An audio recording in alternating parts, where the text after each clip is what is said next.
એક નાનું ગામ હોય છે. ગામની અંદર રોહિત અને એની માતા બંને રહે છે. અને એક જંગલની અંદર પસાર થઈ અને નાના બાળકને ભણવા જવું હોય આ રોહિતને. એટલે રોહિત જ્યારે જ્યારે જંગલથી જાય એટલે વાઘ વરુની બીક લાગે. એટલે નિશાળથી આવે એટલે પોતાની માતાને કહે, માતા કે મને બહુ જ બીક લાગે છે જંગલમાં. કેવું છે બેટા? કે હા. તો કે તારે હે ને ગોપાલ ગોપાલ એમ બૂમ મારવાની, એટલે તારો મિત્ર થઈ અને તારી સાથે આવશે અને તને નિશાળે મૂકી જશે. કે સારું માતા. એટલે એ તો રોહિત નિશાળે જાય છે અને એમ જંગલમાં જાય અને જંગલની અંદર જાતા જ રોહિત બૂમ મારે, ગોપાલ ગોપાલ. એટલે ગોપાલ તો આવી જાય છે અને એનો મિત્ર બની જાય છે.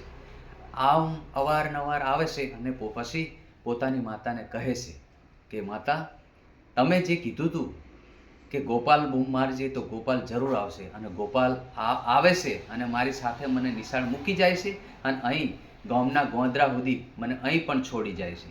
કેવું છે? એટલે એની માતા તો વિચાર કરવા લાગે કે મેં તો રોહિતને સમજાવવા માટે કીધું હતું કે જેથી કરીને એની નિશાળ બગડે નહીં, માટે સમજાય. પણ ગોપાલ તો આવી ગયો તો જરૂર મારો ભગવાન શ્રી કૃષ્ણ આવ્યો હોય. એટલે એ તો નિશાળ જાય છે અને નિશાળ જઈ અને પછી ગુરુજીને તો વિદાય સમારંભ હોય છે.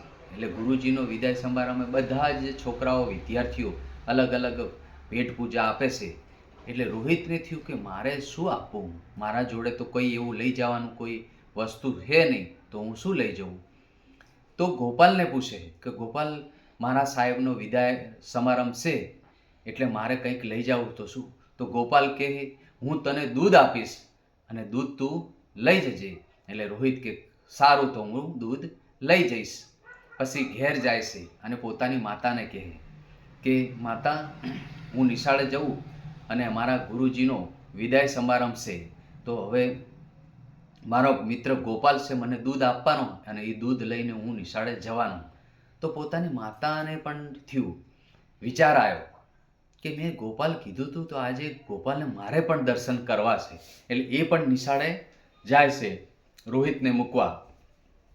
અને રોહિતને પછી દૂધ તો આપ્યું હોય અને દૂધ લઈ અને ગુરુજીને કહે છે. એટલે બધા જ બાળકો બધી ભેટ પૂજા આપી અને રોહિતનો વારો આવ્યો. એટલે ગુરુજી બોલ્યા કે રોહિત બેટા, તું પણ શું લાવ્યો છે મારા માટે?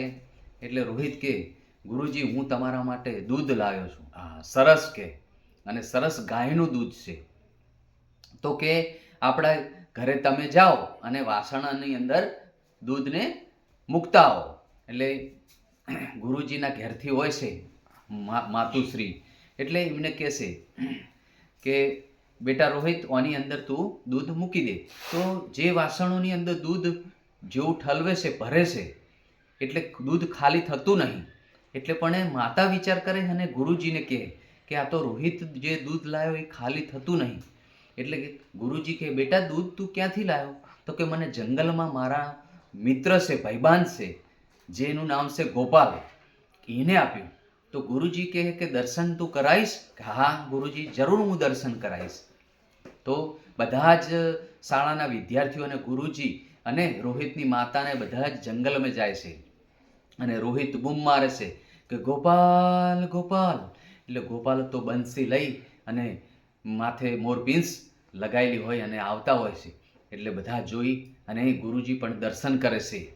અને માતુશ્રીને થયું કે જો મારી પૂજાપાઠ કરેલી મારા દીકરાને આજે કામ આવી અને મારા દીકરાના આજે એ મિત્ર બન્યા.